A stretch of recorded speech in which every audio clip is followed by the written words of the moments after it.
So, one of the biggest problems any online business owner will face is making the first sale with a new prospective customer. Statistics show that in general, only 2% of prospects convert.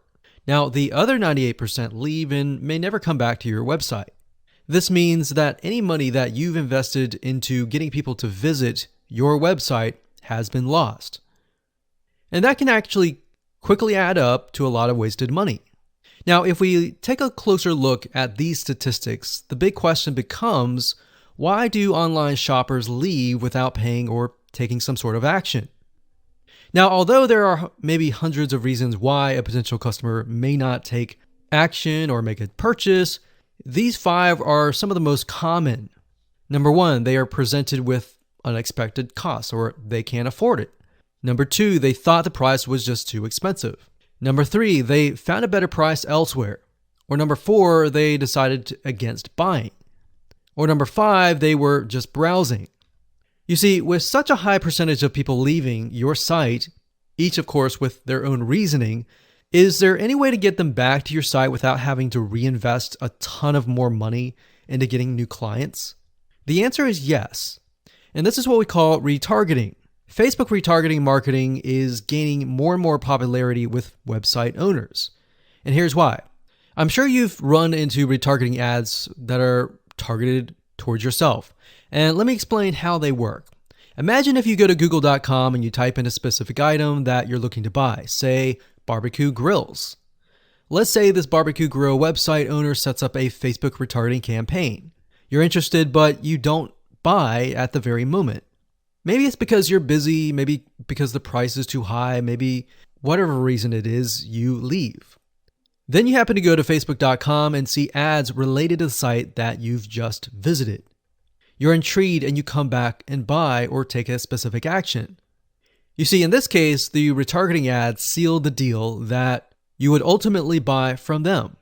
If you're still not convinced of the power of retargeting, then here's a specific statistic. You see, according to ComScore study, retargeting ads led to about 1,046 increase in branded search and about 726 lift in site visitation after about 4 weeks of retargeted ad exposure. That's a huge amount of people that otherwise would likely never come back to your website or your landing page. Now, the best news about this is that you can do it for your own website. So I'd like to introduce you to a 9-part video course that shows you how to do this step by step. So in other words, while 2% of your prospects may convert after viewing the website initially, the other 98% who may leave may never come back. So this video course is all about how to professionally use Facebook retargeting marketing to bring back about 98% and convert window shoppers into buyers. So I'm going to show you how to properly set this up and use the power of retargeting on the facebook.com platform. Now, here's a quick overview of what's inside this video course. Video number 1 is the introduction. We'll give you a quick overview of the course. We'll talk about how to get in the right mindset so that you start off strong.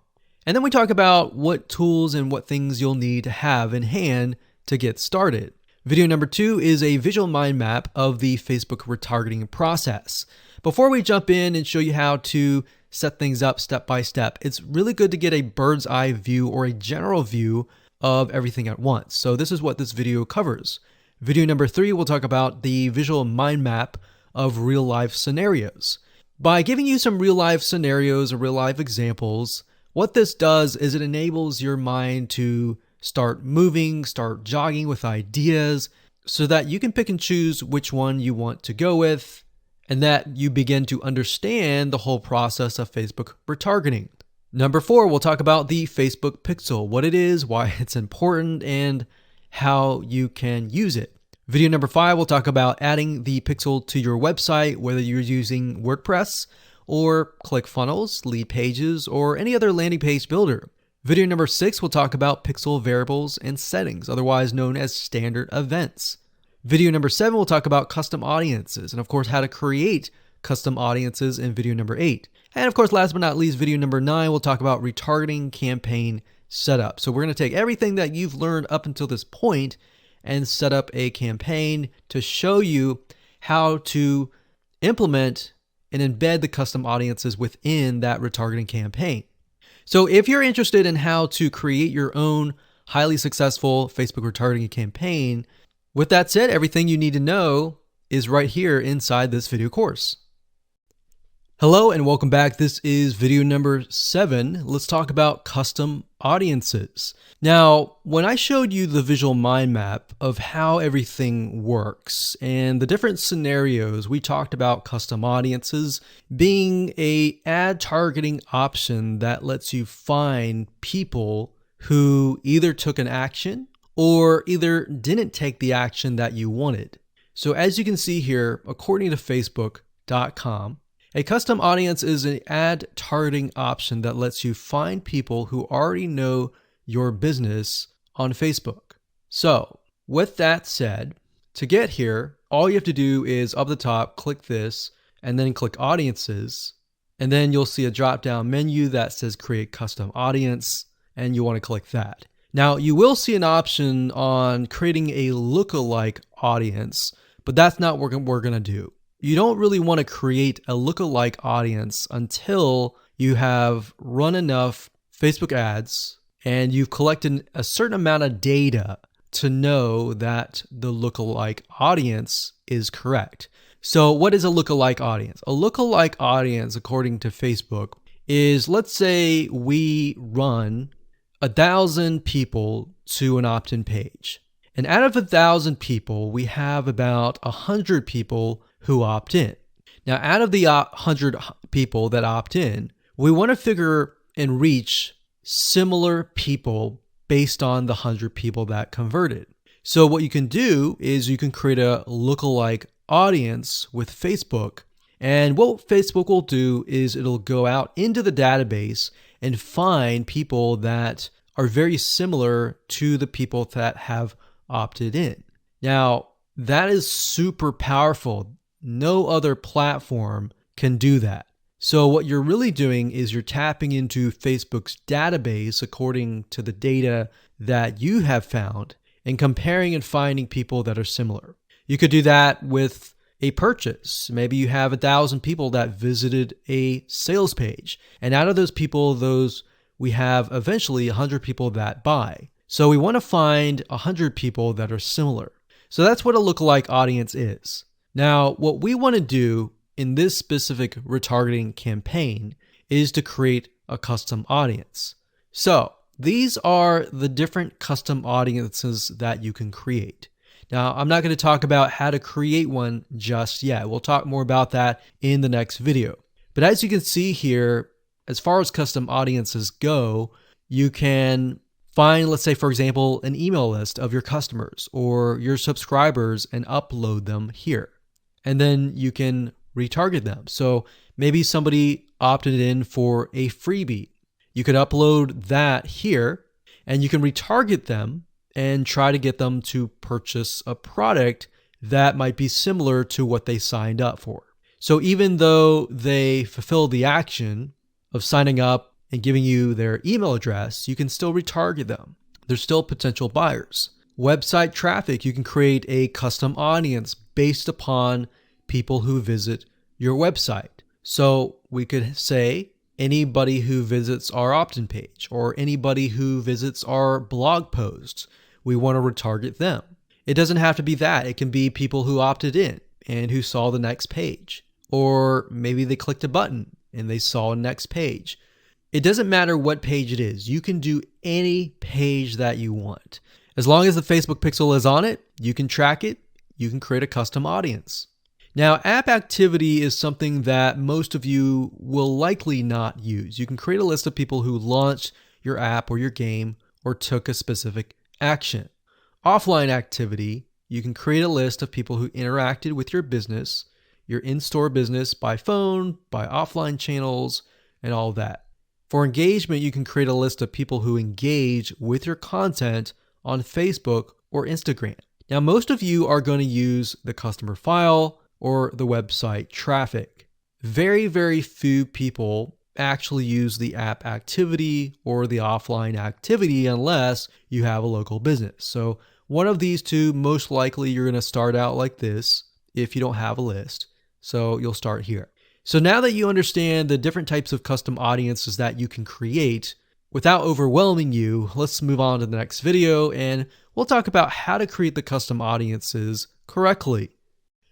Hello and welcome back. This is video number 6 and we're going to dive into the Facebook Pixel and talk about the different variables and settings, which according to Facebook is also known as standard events. Basically, all that means is that you're going to have a different code or different keyword for different scenarios. So we're taking a look right now at a standard Facebook Pixel. Now I've blurred out or put X's in the area of my Facebook Pixel ID. So you know that this is going to be your Facebook Pixel ID.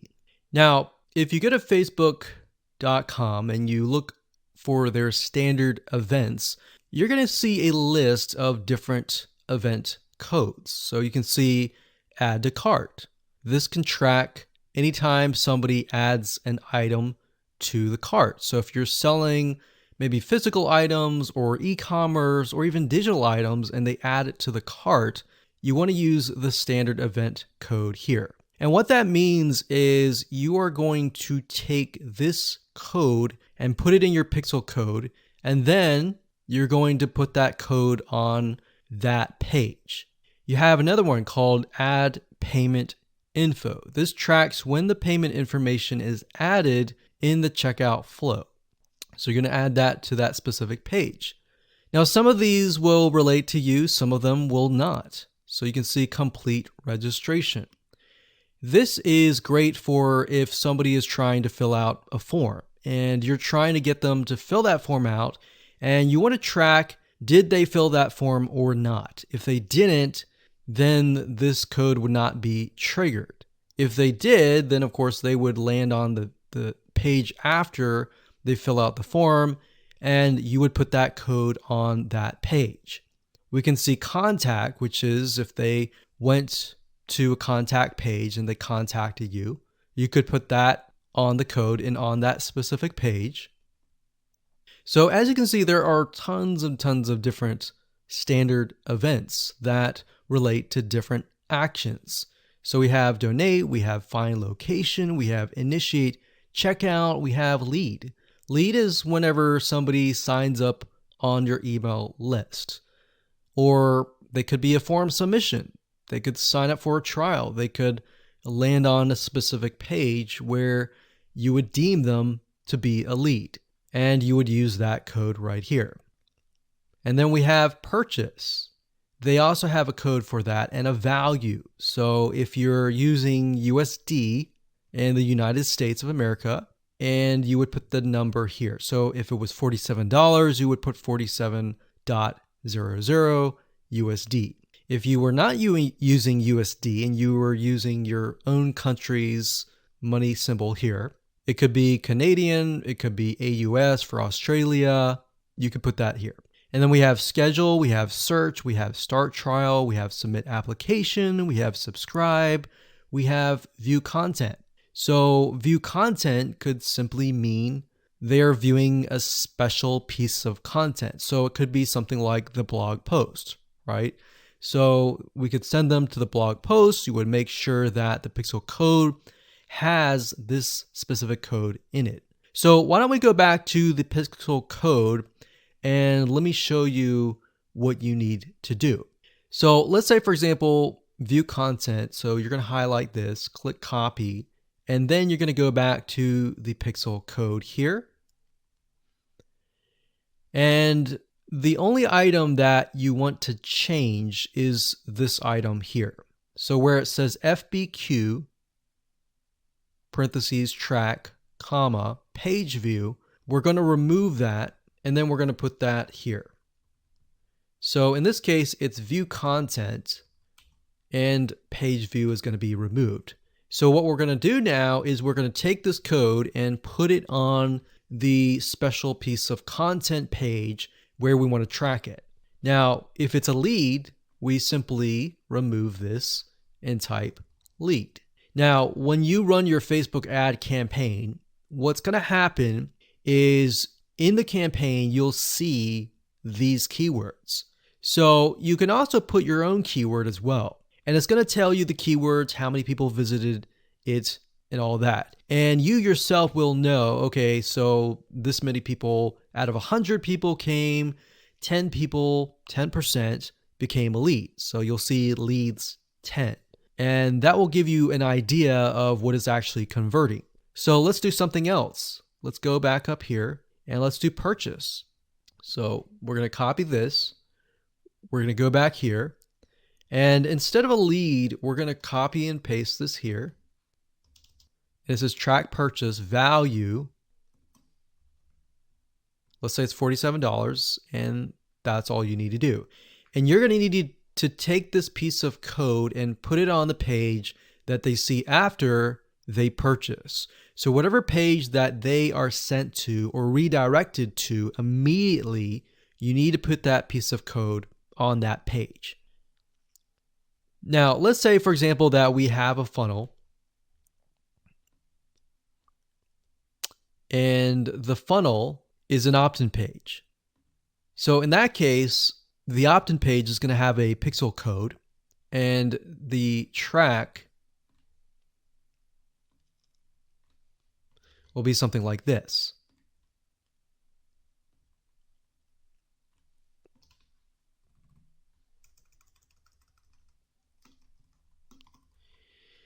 So the opt-in page could be a page view or view content, and then the next page after that, if they subscribe, could be a lead.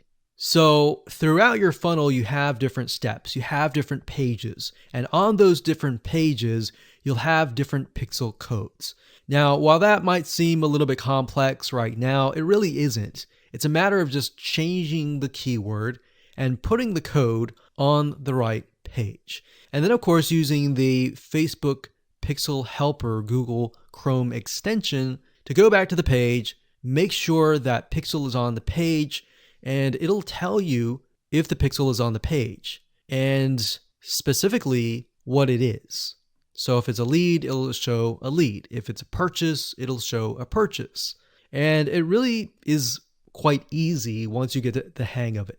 So with that said, let's move on to the next video.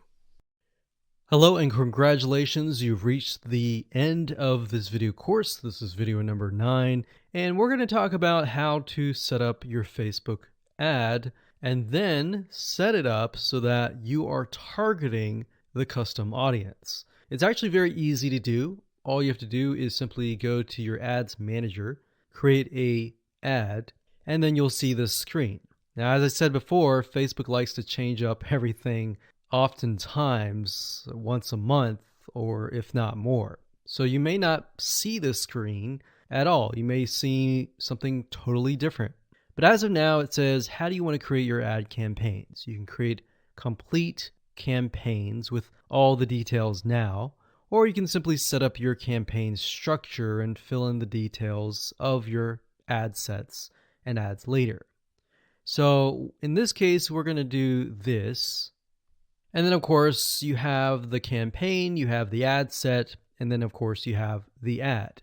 So it's top down. So you have the campaign, which is the overarching, essentially covering everything. And then you have the ad set, which you can use to focus on the audience, the placements, and the budget and schedule. And then, of course, you have the ad.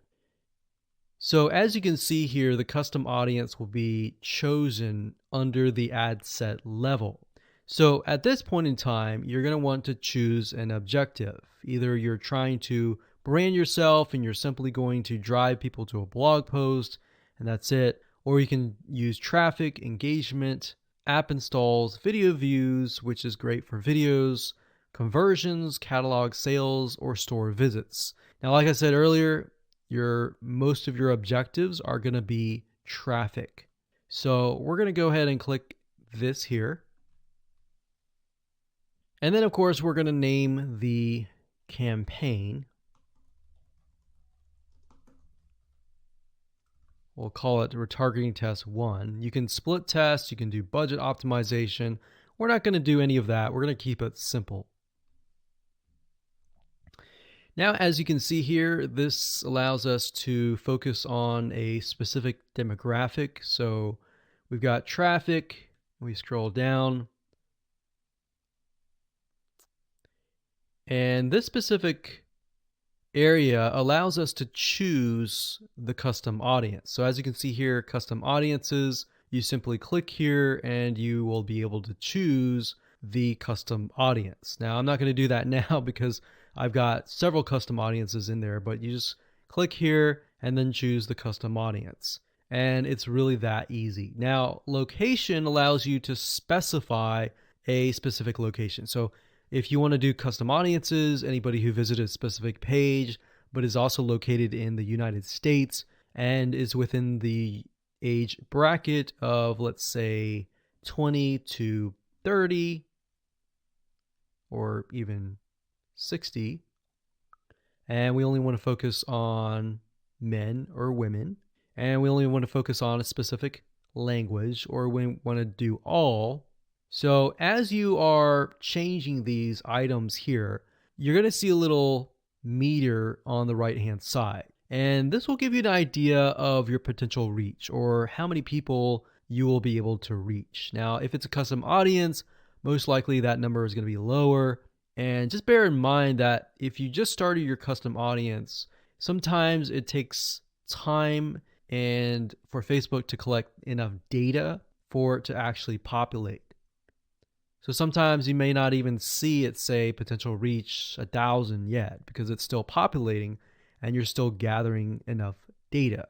So imagine Facebook is trying to gather enough data about your audience in order for it to actually show your ad to that audience. Now you can specify it and make it more detailed, but I wouldn't recommend that. If you're focusing on a custom audience, I would focus on the whole audience.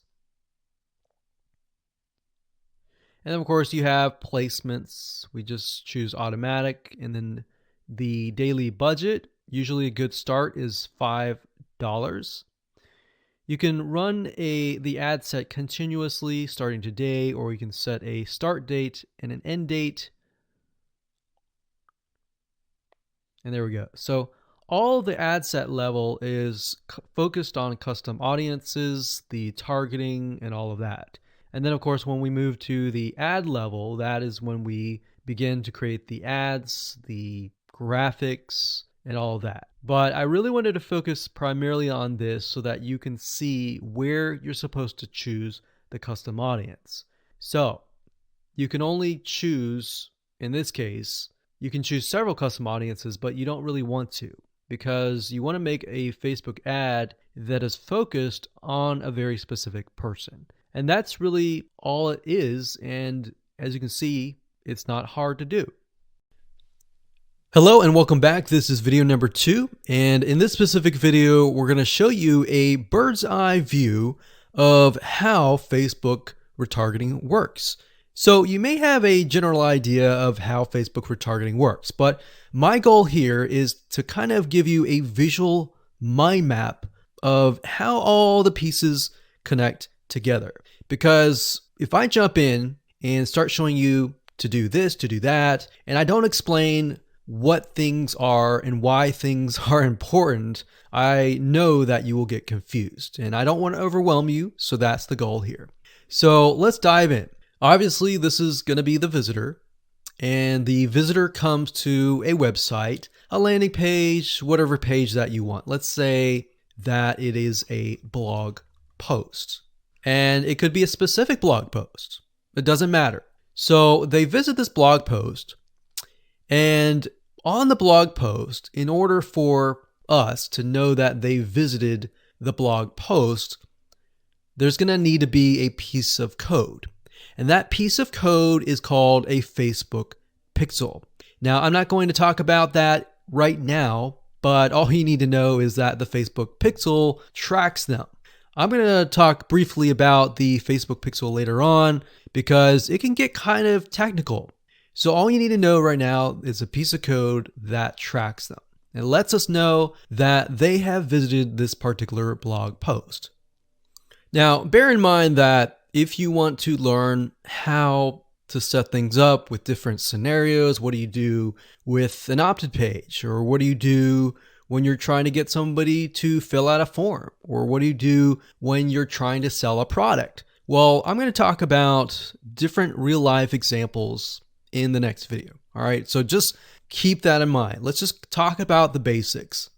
Okay, so from this point, let's say it's a blog post, and maybe in this situation, what we want to do is whenever somebody visits this particular blog post, we want to create an audience specifically for this. All right, so whenever somebody visits here, they are going to have the Facebook pixel there, and then this visitor essentially will be added on this part to a custom audience. All right.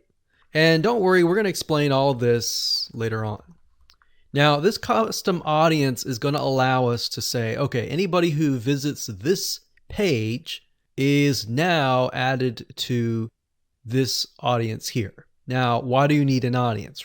Well, you need an audience because when it comes to trying to put ads up, so let's put this up. Let's do a Facebook ad.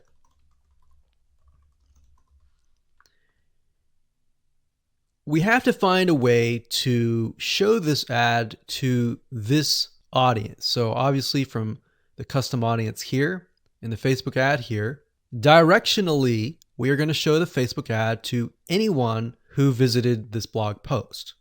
So this is a very, very basic Facebook retargeting. So let me repeat this. Let's do a recap. A visitor comes to the blog post, and this piece of code is just happens to be on this blog post, which will allow us to know, okay, this person visited it and they're segmented into this audience, and therefore we then show them Facebook ads on Facebook to this custom audience. So that is a very, very basic scenario. Now, it can get a little bit more tedious if you add more things like email opt-ins or everything else like that. But I just want to start with the basics. We'll talk about more about real life examples in the next video. Now, what you will need to learn is the Facebook pixel, how to use it, how to set up different things like triggers, different ways to work with variables. And the Facebook pixel is just more than a piece of code. It can track when somebody visits a page. It can track when somebody buys a product. It can track when somebody opts in. So in other words, if you want to know if a conversion happened, then you will need the Facebook pixel again. So the Facebook pixel is essentially a piece of code that is on your whole website, and based upon where they land, where they convert, it is all recorded. So we'll talk more about that later on, but let's move on to the next video, and I'm going to give you some real life examples and real life scenarios. We're going to show you different mind maps for different scenarios so that you have an idea of kind of how things work. So one of the biggest problems any online business owner will face is making the first sale with a new prospective customer. Statistics show that in general, only 2% of prospects convert. Now, the other 98% leave and may never come back to your website. This means that any money that you've invested into getting people to visit your website has been lost. And that can actually quickly add up to a lot of wasted money. Now, if we take a closer look at these statistics, the big question becomes, why do online shoppers leave without paying or taking some sort of action? Now, although there are maybe hundreds of reasons why a potential customer may not take action or make a purchase, these 5 are some of the most common. Number 1, they are presented with unexpected costs, or they can't afford it. Number 2, they thought the price was just too expensive. Number 3, they found a better price elsewhere. Or number 4, they decided against buying. Or number 5, they were just browsing. You see, with such a high percentage of people leaving your site, each of course with their own reasoning, is there any way to get them back to your site without having to reinvest a ton of more money into getting new clients? The answer is yes. And this is what we call retargeting. Facebook retargeting marketing is gaining more and more popularity with website owners. And here's why. I'm sure you've run into retargeting ads that are targeted towards yourself. And let me explain how they work. Imagine if you go to google.com and you type in a specific item that you're looking to buy, say barbecue grills. Let's say this barbecue grill website owner sets up a Facebook retargeting campaign. You're interested, but you don't buy at the very moment. Maybe it's because you're busy, maybe because the price is too high, maybe whatever reason it is, you leave. Then you happen to go to facebook.com and see ads related to the site that you've just visited. You're intrigued and you come back and buy or take a specific action. You see, in this case, the retargeting ads sealed the deal that you would ultimately buy from them. If you're still not convinced of the power of retargeting, then here's a specific statistic. You see, according to ComScore study, retargeting ads led to about 1,046 increase in branded search and about 726 lift in site visitation after about 4 weeks of retargeted ad exposure. That's a huge amount of people that otherwise would likely never come back to your website or your landing page. Now, the best news about this is that you can do it for your own website. So I'd like to introduce you to a 9-part video course that shows you how to do this step by step. So in other words, while 2% of your prospects may convert after viewing the website initially, the other 98% who may leave may never come back. So this video course is all about how to professionally use Facebook retargeting marketing to bring back about 98% and convert window shoppers into buyers. So I'm going to show you how to properly set this up and use the power of retargeting on the facebook.com platform. Now, here's a quick overview of what's inside this video course. Video number 1 is the introduction. We'll give you a quick overview of the course. We'll talk about how to get in the right mindset so that you start off strong. And then we talk about what tools and what things you'll need to have in hand to get started. Video number 2 is a visual mind map of the Facebook retargeting process. Before we jump in and show you how to set things up step by step, it's really good to get a bird's eye view or a general view of everything at once. So this is what this video covers. Video number 3 will talk about the visual mind map of real life scenarios. By giving you some real life scenarios or real life examples, what this does is it enables your mind to start moving, start jogging with ideas so that you can pick and choose which one you want to go with and that you begin to understand the whole process of Facebook retargeting. Number 4, we'll talk about the Facebook Pixel, what it is, why it's important, and how you can use it. Video number 5, we'll talk about adding the Pixel to your website, whether you're using WordPress or ClickFunnels, Leadpages, or any other landing page builder. Video number 6, we'll talk about Pixel variables and settings, otherwise known as standard events.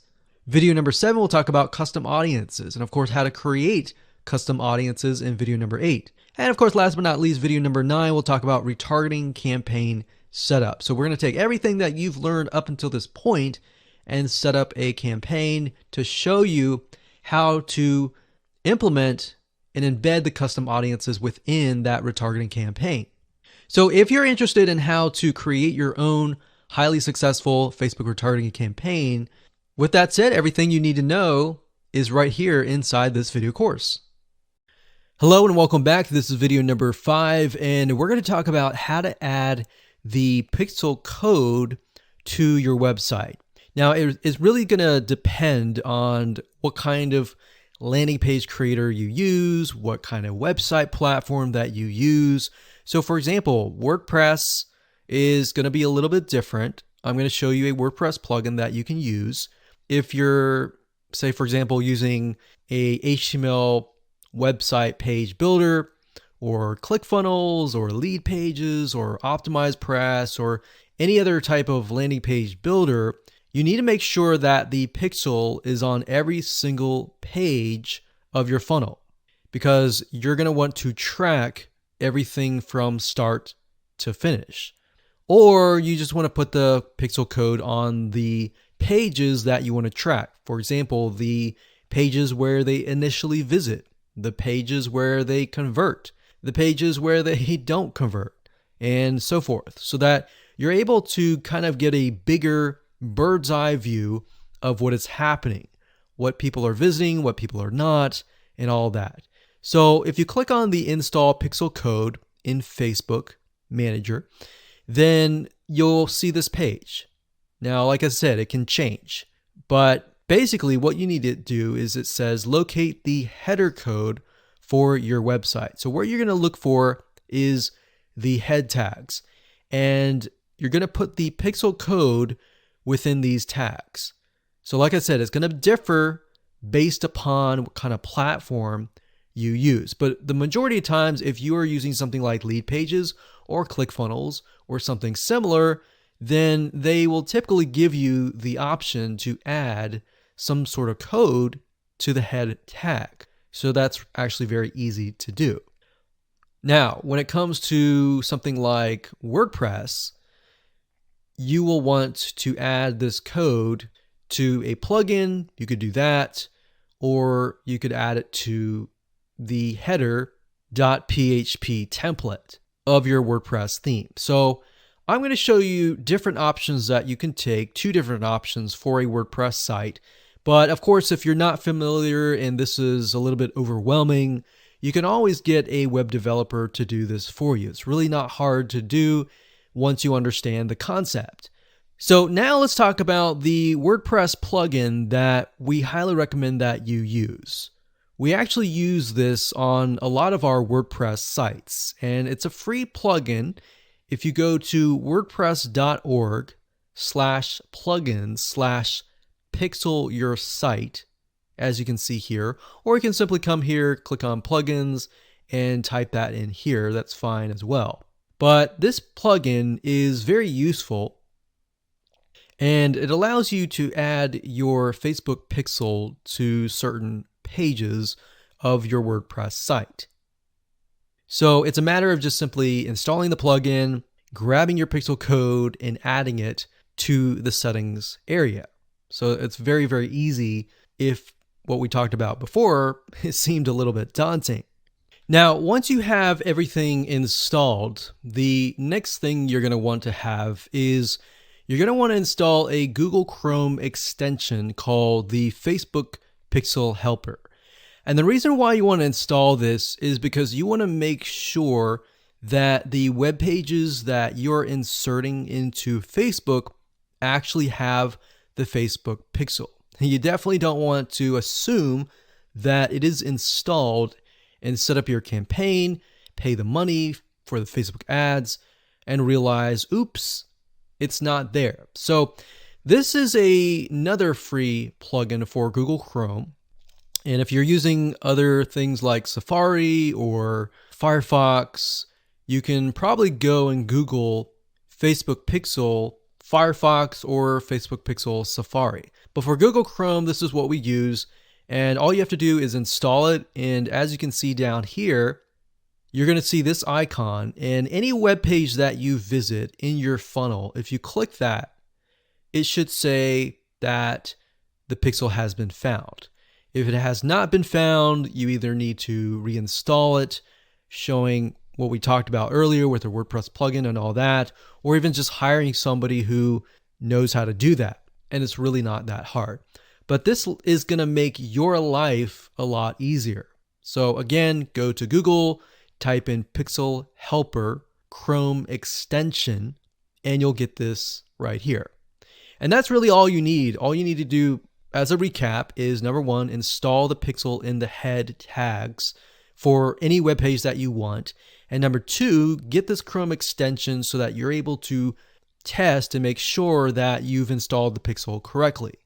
So now that you understand how to add the pixel to your website, your WordPress site, or your landing page builder, let's move on to the next video and let's talk about the Facebook pixel variables and the different settings of the pixel itself so that you're able to track, you're able to see what is converting and all that. Hello and welcome back. This particular video is video number 4, and we're going to focus on the Facebook pixel.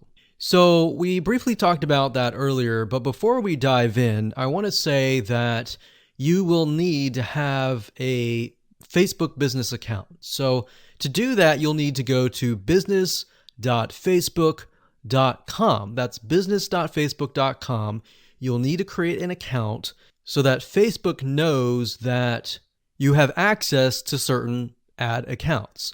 So with a business Facebook account, you are able to not only access your own account, but you'll also be able to access anyone else who gives you permissions to do so. Now, as far as the pixel goes, once you have created an account, what you'll need to do is up at the top, you'll see this events manager and you'll see this / icon. You'll click on that and then you'll click on the all tools down here and then you'll click on pixels right here. Now, bear in mind that Facebook oftentimes will change around their user interface. So if it doesn't look exactly like this, then look around and you'll likely find the pixels. Now, like I said, Facebook changes their user interface a lot, sometimes every month, sometimes very frequently. So just keep that in mind. So what you need to do is simply go to pixels right here, and then you'll land on this specific page. Now, as I briefly mentioned earlier, a Facebook pixel is merely a piece of code that you put on your website. And we'll talk more about how to add that to your website, what are best practices, and all of that. But basically all you need to know is the Facebook pixel is a very powerful piece of code that allows Facebook not only to see who visits your website, who converts into a sale, who converts into an email opt-in lead, who perhaps fills out a form, and more. It also collects a lot of data about the visitor, who they are, what sites they visit, and a lot more data. In fact, Facebook in itself has so much data that as far as being an advertiser, it enables you to reach more people that are actually interested in what you have to offer. So that's basically what a pixel is. And to set it up, all you have to do is go to this page, click on Setup here, and it'll give you different options. So you can either click this here to manually install the code yourself, and it'll basically give you a piece of code that you will install. Or as you can see here, it says Facebook Pixel currently integrates with these platforms here. So you can click that and it'll allow you to add it to these locations here. And if you are not a web developer and you have a web developer and you prefer to send that information to them, then you can click email instructions to the developer. Now, we're going to talk more about this in the next video on how to get the code, how to add that code to your website. If you're using a WordPress website, what kind of WordPress plugins should you use? And we'll talk more about that in the next video. Hello and congratulations on getting access to this video course on Facebook retargeting. Okay, so this is video number 1, which is the introduction and getting started. So before we get started, I want to give you a quick overview of what's inside this video course so you know exactly what to expect. So obviously this is video number 1. Video number 2 is going to be a visual map of Facebook retargeting. And what that includes is I'm going to show you how Facebook retargeting works. And a lot of times people jump straight into showing you how to set things up.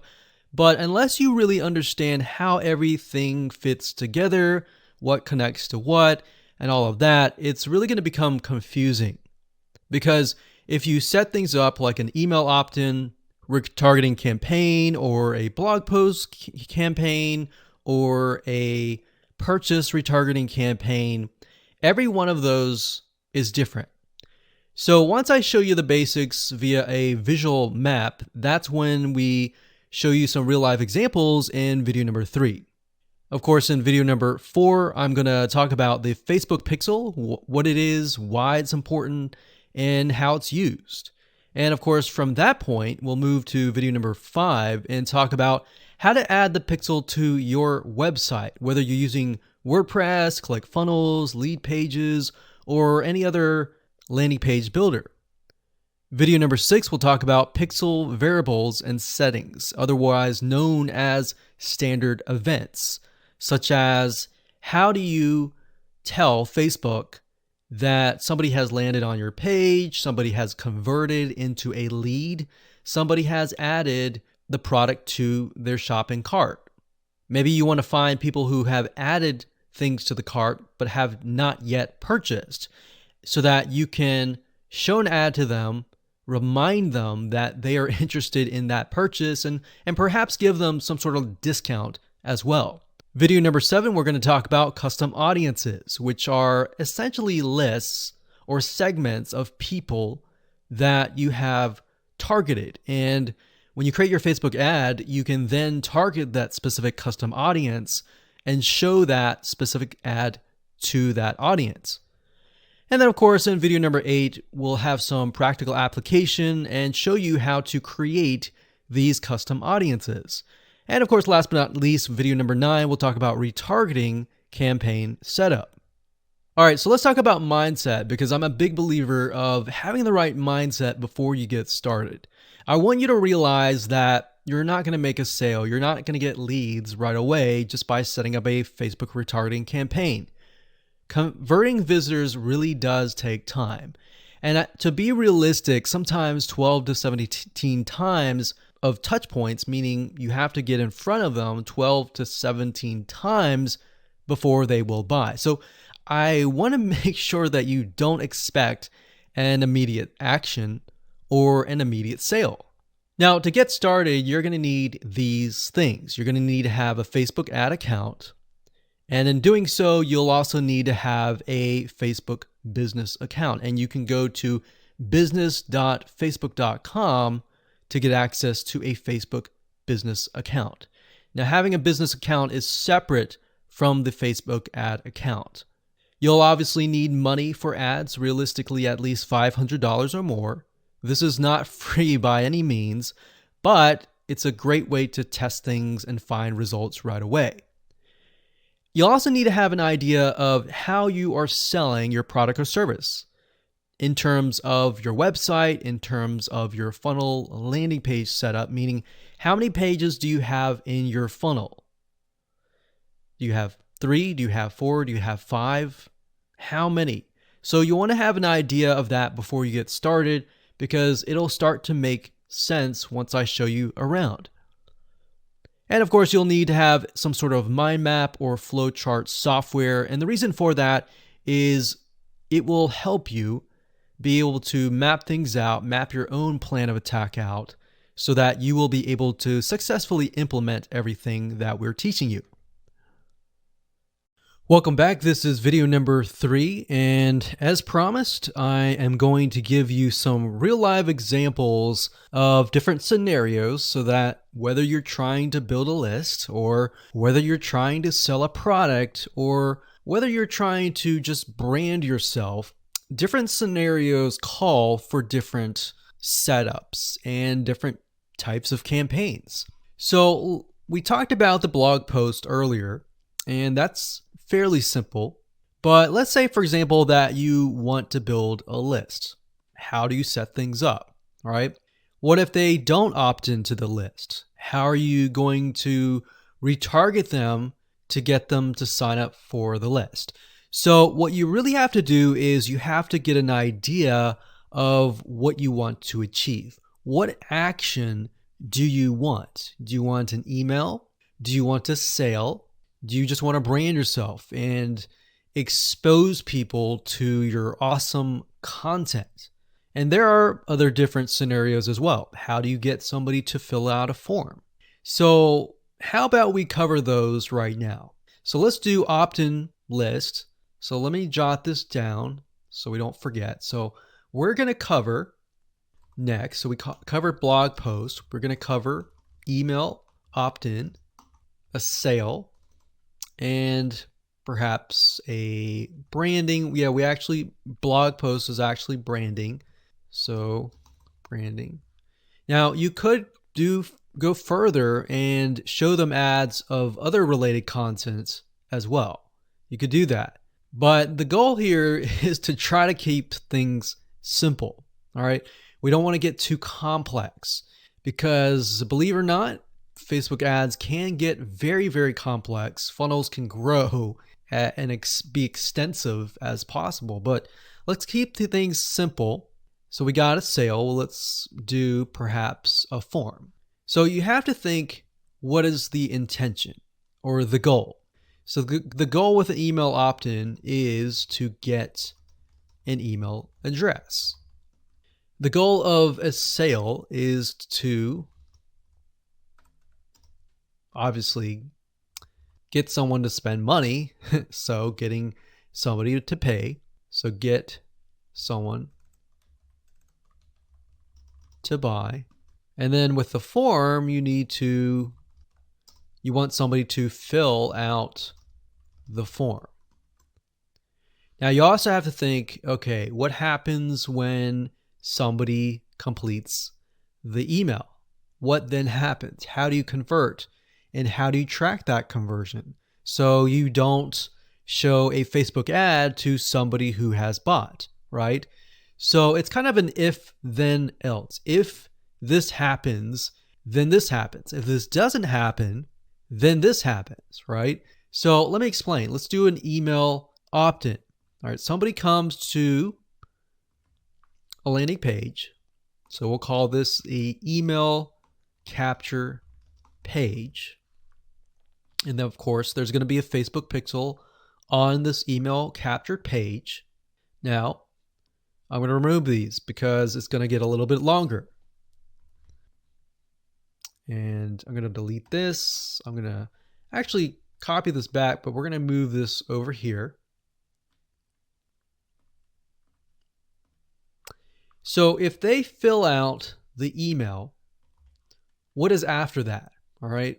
What is after that? So after that, depending on how things are set up, if you got it set up with double opt-in confirmation, which means they have to check their email address and click the link and all that, and it goes to that page, or they fill in the email and it immediately directs them to the next page.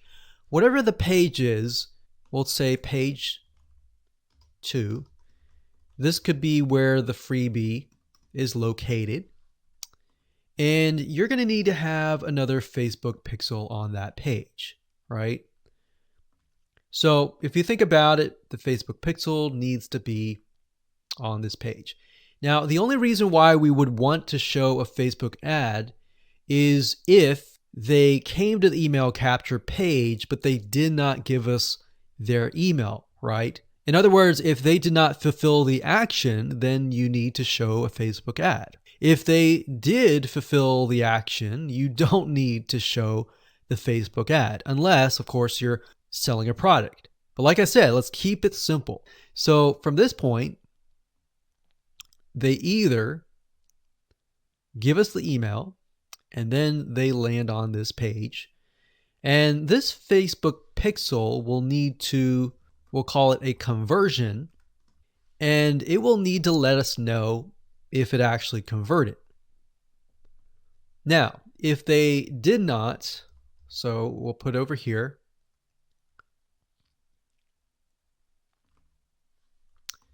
did not give email. So this is if they gave us the email. If they did not give us the email, and that's why I put an arrow here. So these are scenario 1. So we could actually name this. Let's name this scenario 1.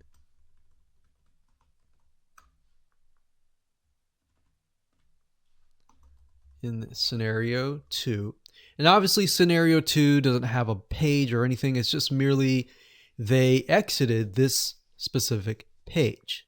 If that's the case, we want to retarget them, right? So we are going to say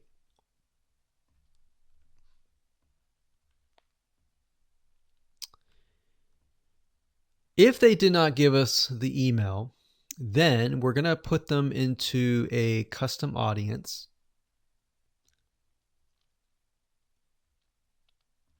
So in certain respects, what it's going to do is if somebody visited this page, but they did not visit this page, then we put them in a custom audience. If they visited this page and this page, then we do not retarget them. Now, it's going to be a little bit more easier to understand when I visually show it to you, but I just want to give you a bird's eye view here. So at this point, they did not give us email, so therefore we add them to custom audience, and then we show them a Facebook ad. Now, we could add those who signed up into another custom audience as well. So let's say we want to build a list, and then we want to retarget them with a lot of great content or a product, for example, that we sell within the email. So different scenarios will require different setups. So that's one setup. That's an email setup.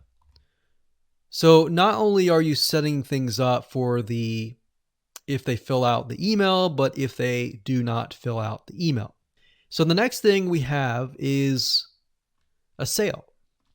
So you'll notice that it's actually very similar.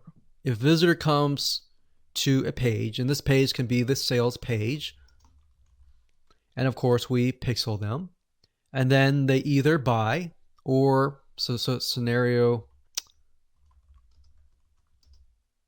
they buy, and that is a Facebook pixel conversion, or they do not buy, and then we add them to a custom audience and we show them a Facebook ad for the goal of trying to get them to buy. Maybe they're not ready to buy, right? So you could show a Facebook ad of free content that is related to the sales page, because most likely if they visited the sales page, they're interested, they're just not sure, right? You could show them a Facebook ad to a coupon. So there are many different ways of doing this. So now you can kind of get an idea. It's very, very similar from the email to the sale. Any type of conversion, it's very, very similar. So now we have a form. So let's see here. We got sales page here. And let's do a form. So they come to the form, and our goal is to get them to fill out the form. So we got a Facebook pixel here as well. Of course, scenario one, they fill out form, and then we have a Facebook pixel, and we're able to track that they did fill out the form. And scenario two, they did not fill out form, so we want to retarget them with either really good content or something that speaks directly to them to try to get them to come back and fill out the form. And that can be the Facebook ad. So as you can see, anytime you have a action, it actually becomes very, very similar in the setup. So now that you have a better idea of the different real life scenarios and examples, let's move on to the next video and talk about the Facebook pixel, what it is, why it's important, and where to get it. Hello and welcome back. This is video number 8, and we're going to talk about creating a custom audience. Now, it's really not hard. I'm going to show you step by step what you need to do, and we'll give you some recommended criteria to get started. So like I said, most of you are going to use the website traffic custom audience. So I went ahead and just clicked on that one, and you're going to see this here. Now, Facebook might change the user interface, but the majority of the time it's pretty much the same. So it says include people who meet any of the following criteria. Now you can change the any to all if you want. So we could say anybody who visits the initial page, any page, or let's say, for example, the blog posts. If somebody visits the blog post or another blog post, let's say we have 3 different blog posts, then we can say anybody who visits any of these 3 blog posts, let's retarget them. Let's put them in a custom audience. So if it's any, you could say all website visitors in the last 30 days. So it's all website visitors or people who visited a specific web page, or they spent a certain amount of time on your website. And this is really good to have just in case somebody visits really quickly and then leaves. You're most likely not going to want to create a custom audience to somebody who comes to your website and within 5 seconds leaves. You would rather create a custom audience of people who perhaps came, spent about 10 minutes or more, and then you could create a custom audience on that, because that usually means that they are interested in what you have to offer. So you could do that. You could do, specific events like page view, general event, view content, or purchase. Now, if it's a specific web page, then you're going to want to enter the full URL, or what you could do is you could say anybody who visits a specific web page that has the keyword blog in it, or paint, something like a keyword. Now, what I would recommend is to enter the full URL right here. So you could have one here, you could include more, like so. So you could click that and include more and more and more. Or you could say something like include people who meet all. So they have to have visited blog post 1, 2, and 3 in order to be considered part of that custom audience.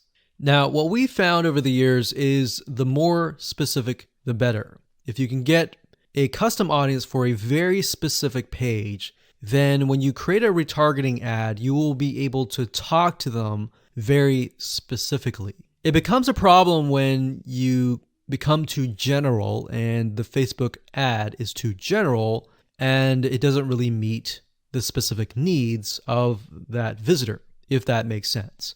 Now, another question that you might have is, well, out of the 30 days, do I want to do 30 days, meaning anyone who visit the specific page in the past 30 days is going to be inside of this custom audience? Now, the maximum time is 180 days, so you could do 180 days. But I am going to warn you, because the majority of people who come to your page are not going to remember you past 7 days. So, keeping that in mind, you may want to stick with 30 days or less. And if you think about, if you go to a web page, a lot of times you're not even going to remember it even 30 days down the road, unless it's a review page for a product that they are interested in or a product that they might be going to buy. So it really depends on the specific page that they have visited. Maybe they clicked add to cart, but they did not purchase. If that's the case, they're most likely going to remember it. But past 30 days, that becomes an issue. And if that becomes an issue, your conversions are not going to be there and they might click spam, which can actually hurt your Facebook ad. So bear that in mind whenever you're creating these custom audiences. Now you can also exclude. So you could say anyone who visits these pages, but I don't want to include maybe the third blog post. So I want to say anyone who visits the first 2 blog posts, but we're going to exclude the third one. You click exclude and you simply do the same thing and you enter the web pages there. So when you're done and you're ready, simply click on audience name, enter the name of the audience. Now, one thing to keep in mind is when you name the audience, name it something that you are going to remember and use a naming convention that you are going to remember. A lot of times it's easy to just name it anything that you want. But as you begin to build more custom audiences, you're going to forget. That's reality. And that's it. All right, now a faster way to get results on Twitter. This is for those of you who do not have that many followers yet, or you just do not want to spend the time and effort working to get followers in your account. What you could do is you could just pay Twitter to promote your tweets. So you would do a regular tweet and then you could pay Twitter to promote that tweet. And what will happen is uh, people will see your tweet even though they are not following you. Okay, and this is actually very affordable. It's not that expensive, and you could target the right demographic by focusing on keywords, interests, geography, and devices that match your audience. Okay, so let's just take a look at a promoted tweet here, and they look just like regular tweets. So let's just scroll down this account. Okay, so this is a promoted tweet. Um, the way to know if it's a promoted tweet is if it says promoted below the tweet. Okay, so this is just a tweet, and they've included an image here. You can see that people have been retweeting this, and people have favorited this tweet. So maybe we could just go down a little further. Let's just look for one more example.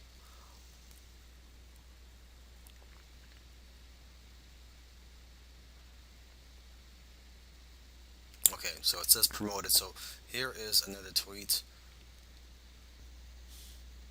Twitter also has an analytics platform so you could monitor the success of your advertising campaigns.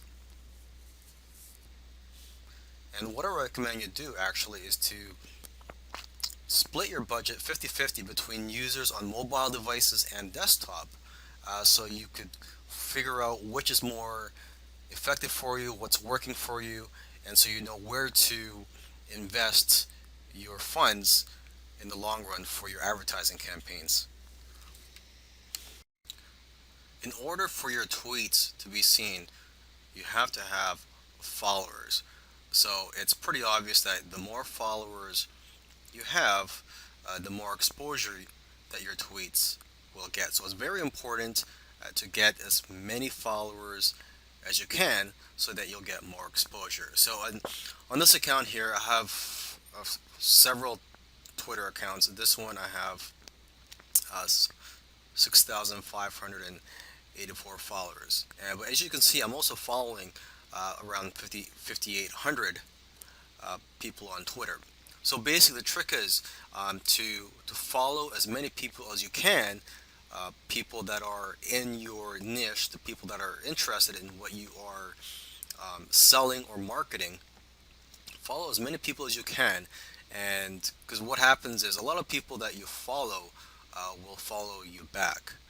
Okay, so the key here. You could do a search on Twitter for people that are interested in the topic that you are marketing in. One tool that you could use is Tweepy.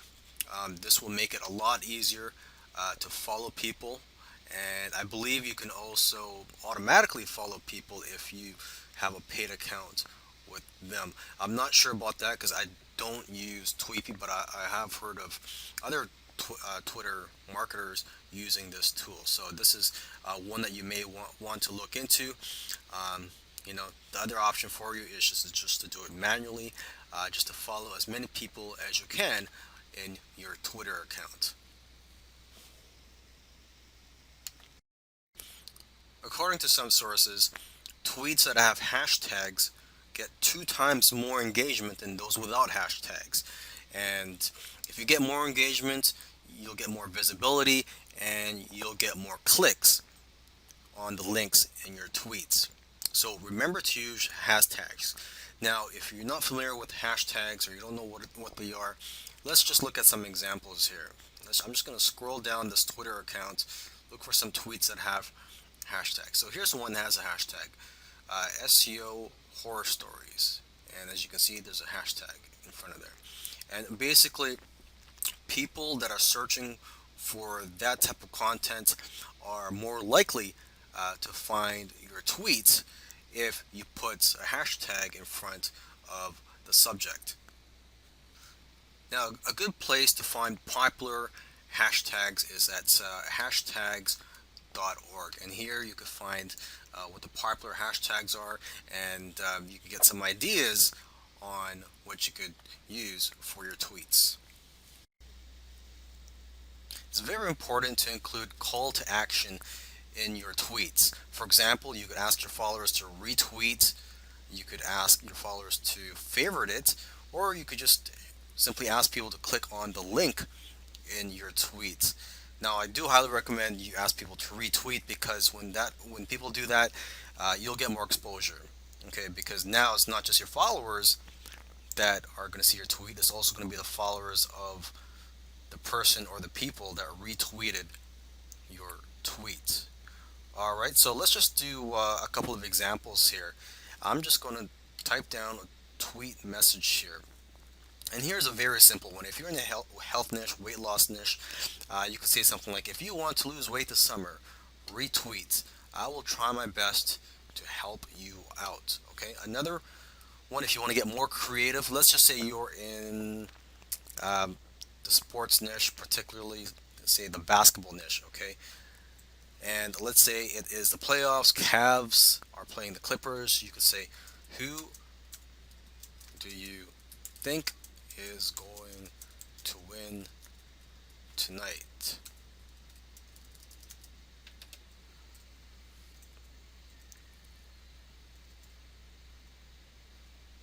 RT for Cavs, favorites for Clippers. Okay, and RT means retweet. And what you could also do is you could also add an image to this tweet to get more attention.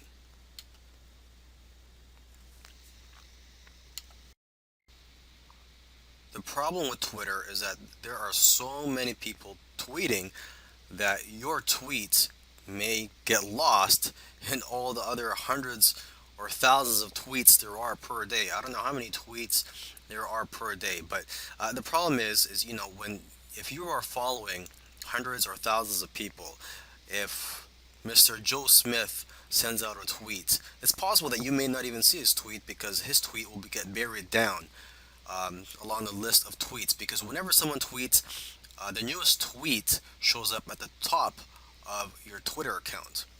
Okay, and with each new tweet, that other tweet will just be brought down to the bottom of the page.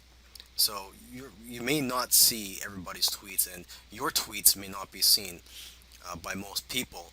So one way around this is to repeat your tweets. You may want to do that same tweet a couple days later at a different time. You could do it a following week. Another thing you could do too is to reword it. So maybe it could grab more attention or people don't think that it's the same tweet. You could highlight a benefit in that tweet if you're tweeting towards an article that you wrote or an affiliate product. You could also add an image to make it appear as if it's a different tweet. But basically, the key here is to repeat your tweets. So just to make sure that people are seeing your tweets. We always hear about how Facebook is one of the best social media sites for generating traffic, but Twitter is also a very powerful social media site that you can use for traffic purposes if done right. And unfortunately, there's not too many courses out there on it, but there are people that are using Twitter to generate lots of traffic to their sites, and hopefully, this course will lead you in the right direction.